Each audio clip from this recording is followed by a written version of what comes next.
Cette vidéo n'a jamais été faite sur YouTube et vous allez halluciner. Je vais vous expliquer réellement comment prendre des habitudes et les tenir sur le long terme.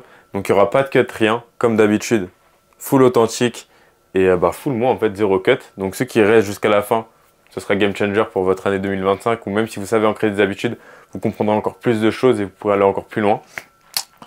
Ce qu'il faut comprendre, c'est que aujourd'hui, on va aborder donc comment les habitudes se créent, comment on les maintient, mais surtout, qu'est-ce qui fait que vous ne les tenez pas aujourd'hui? Voilà, aussi simple que ça. Et à la fin de la vidéo, je vous expliquerai une méthode concrète, simple et efficace réellement que vous pourrez mettre en place. Par contre, il faut comprendre que la méthode, c'est cool, mais si vous ne conscientisez pas tout ce dont je vais parler juste avant là, ça risque d'être compliqué. Donc, déjà, ce qu'il faut comprendre et entendre, c'est que une habitude, en termes généraux, elle met 21 jours à se mettre, on va dire, un petit peu en place. C'est-à-dire que ça prend environ 3 semaines. Tout dépend des habitudes et leur dureté.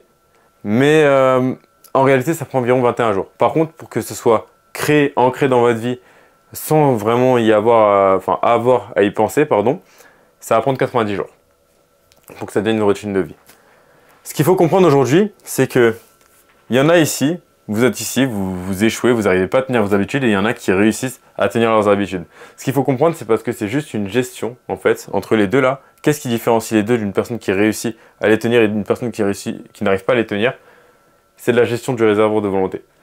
On a tous un réservoir de volonté et si vous ne savez pas ce que c'est, je vais vous prendre un exemple simple. Je pense qu'on a tous ici déjà joué à Zelda, donc que ce soit à Zelda ou un jeu d'aventure où il y a une barre de sprint, une barre d'endurance, pardon, mais quand on sprint, du coup, elle se vide. Il faut comprendre que dans votre vie, le réservoir de volonté, c'est exactement la même chose. Ça veut dire qu'au nouvel an, vous allez voir, il y a des personnes, comme d'hab, on les connaît tous de toute façon. Pendant 2-3 semaines, ils vont se mettre à la salle alors qu'ils n'ont jamais fait de salle, ils vont y aller 5-6 fois par semaine. Ils vont épuiser leur réservoir de volonté pendant 2-3 semaines, mais ils seront boostés pendant 2-3 semaines. Hein. Et après, contre-coup, forcément. Sur Zelda, il se passe quoi quand tu sprints? Tu sprints, ta barre, elle se vide, et une fois qu'elle est vidée, pendant 5-6 secondes, tu peux plus sprinter, mais tu dois attendre qu'elle se remplisse en entier pour pouvoir redémarrer et resprinter. Sauf que là, dans la vraie vie, c'est pas 5-6 secondes. Dans la vraie vie, ce qui se passe, c'est que c'est 5-6 mois, voire beaucoup plus. Pour que vous compreniez un peu mieux. Ici, donc, c'est les personnes qui échouent. Donc, les personnes qui échouent, qui n'arrivent pas à tenir des habitudes, c'est simple. Elles attendent de la motivation extrême, donc le nouvel an, donc un événement, quelque chose qui fait que, boum, elles sont boostées. Et elles sont impatientes. Déjà, elles sont impatientes, plus motivation extrême. Les deux erreurs qu'elles font, c'est quoi? C'est que elles prennent en réalité 3 habitudes ou plus, donc par mois. C'est-à-dire qu'admettons au nouvel an, boum, je commence à méditer, je commence à prendre une douche froide tous les matins, je vais aller à la salle 5-6 fois par semaine alors que j'y suis jamais allé. Ça va être trop, ça va être trop. Ou alors même si c'est une habitude, c'est beaucoup trop. Donc déjà ça va vider votre réservoir de volonté. Mais également, ils vont être super stimulés par le circuit de la récompense. Ça veut dire qu'ils vont se féliciter limite pour toutes les actions qu'ils vont faire. Sauf qu'en fait, ils vont se féliciter mais sous forme de dopamine artificielle. Que ce soit en allant manger dehors de la malbouffe, que ce soit en scrollant, en jouant à la play ou des choses comme ça. Et donc forcément, ça les down. Et forcément, c'est quoi les conséquences? C'est simple. Première conséquence, c'est l'abandon.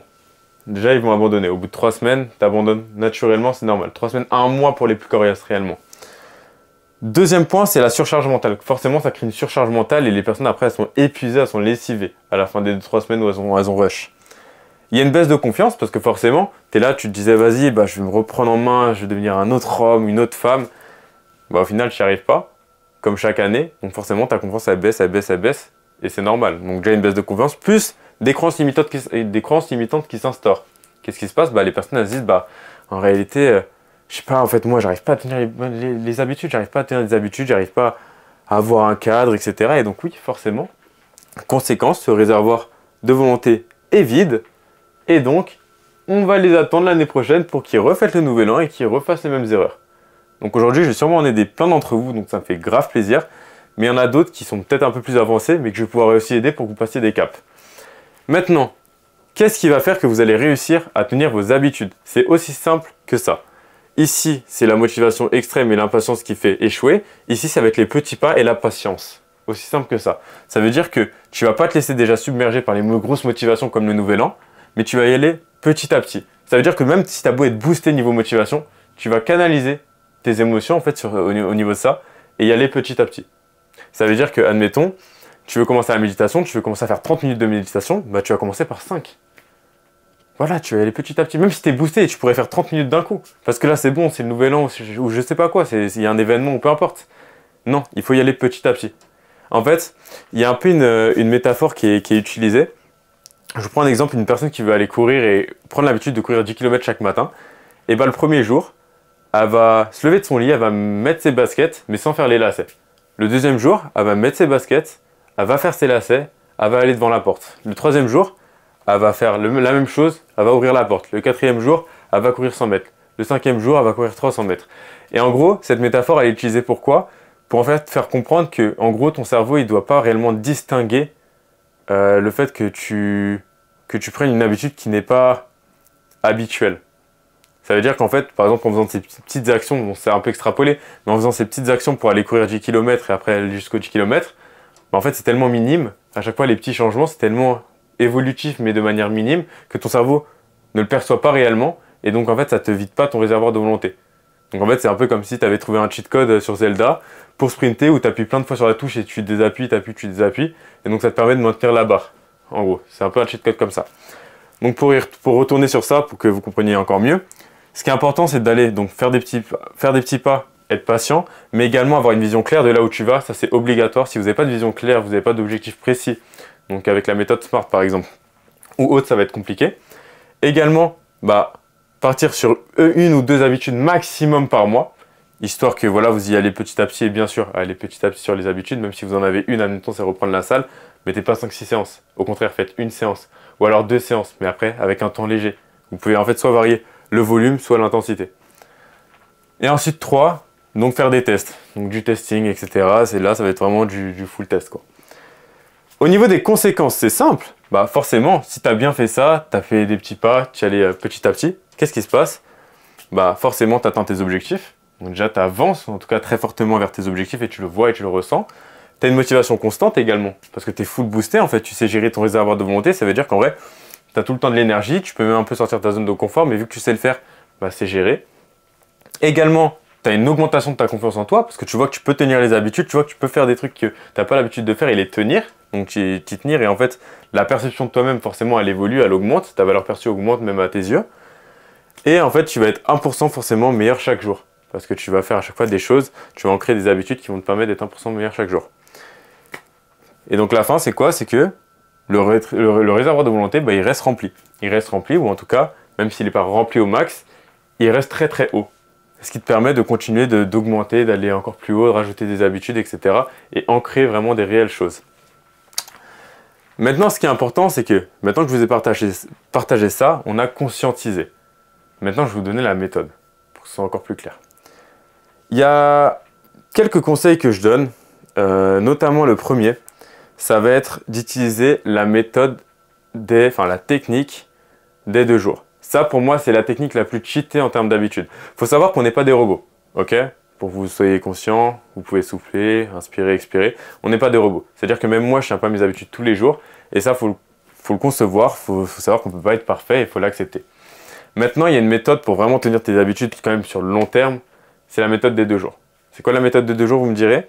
Bah, c'est hyper simple. Ça veut dire qu'en fait, si j'ai une habitude, admettons, écrire dans mon journal de gratitude chaque soir, et bah, des fois, ça peut m'arriver de boum dormir un soir parce que j'étais KO et j'ai oublié. Et bah, le lendemain, je dois reprendre mon habitude. C'est-à-dire que le lendemain, je dois obligatoirement écrire dans mon journal de gratitude.